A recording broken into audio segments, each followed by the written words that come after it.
Hi everyone, welcome back to Shin Tech Tutorials. In today's video, we are going to show you how to forget a Bluetooth device on Windows 11. So if your Bluetooth device is not connecting properly, keeps disconnecting, or is giving you pairing issues, removing the device and pairing it again can fix it really quickly. If this video is helpful, let us know in the comments. Leave a like and subscribe for more tutorials. Let's get started.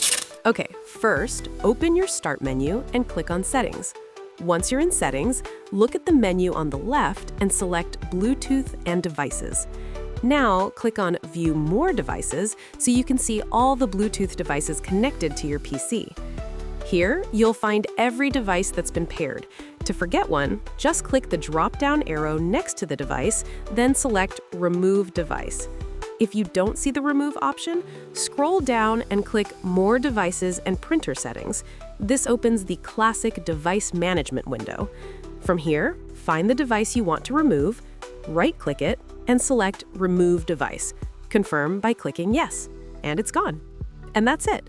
Now you know how to forget a Bluetooth device on Windows 11. We hope this tutorial was helpful. If you have any questions, feel free to drop them in the comments. Don't forget to like, subscribe, and hit the bell so you won't miss our upcoming tutorials. Thanks for watching, Digital Partners, and I'll see you in the next video. Bye.